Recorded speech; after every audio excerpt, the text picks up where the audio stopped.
today we're going to do a little bit of cake sculpting. I thought we'd do a little bear because it'd be great for either a baby shower or a little kid's birthday party. So we are going to start with some cakes here. I've got 10-inch round cakes that are about 2 layers high. I just chose white and chocolate just because that's what I chose, but it can be all one flavor. As far as fillings in the cake, I'm just going to use buttercream today, but you can fill the cake. Stay away from like fresh fruit, because if you're carving in the cake, you're going to hit the big chunks of fruit. Don't put too much filling in the cake. If it's a very thin filling like a custard, you might want to stay away from that because the cakes can slide a little bit on you. Okay, so I just have a bigger board here. This is actually a 14-inch board that I'm just going to kind of build it on, but we're going to put it on a larger board later. And these cakes right here, these are actually just for the body of the cake, of the bear. We're going to use some other cakes later for the head. Okay, so what I'm going to do is just put a little bit of buttercream down here. Okay, so I think I will start with the chocolate cake here. So I'm just going to put one of the chocolate cakes down. And I'm actually going to leave some room here because I might end up putting the bear's part of their legs and feet out there. So you can cut these cakes in half if you want and fill them, or you can leave them like this. I'm just going to leave it like that because it's easier for me to do right now. If I was actually serving it, I would probably more than likely fill it. I usually do. Okay, so this is just, whoops, regular old buttercream. You know, if you haven't done the carving before, then maybe you want to just stay with the buttercream filling.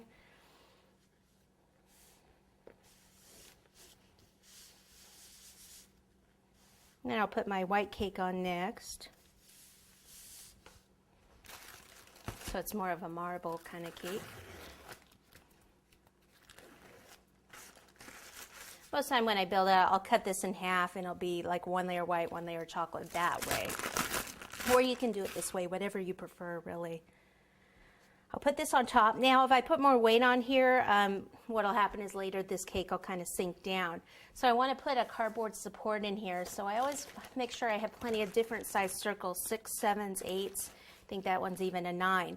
This is a 10-inch cake. I'm going to put another 10-inch on top, but I'm actually going to carve into this cake and take some cake out for like the belly and stuff and leave cake where the arms and part of the legs would be.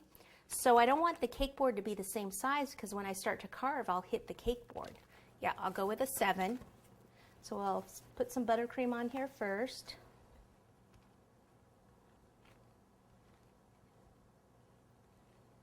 Okay, and then take some dowels. And I'm going to do it further back. Like I said, on the board here, this is where the front of the bear would be. So I'm going to kind of put this more towards the back. So take a dowel and then just mark the top of the cake there. Pull that out. Cut 4 dowels that height.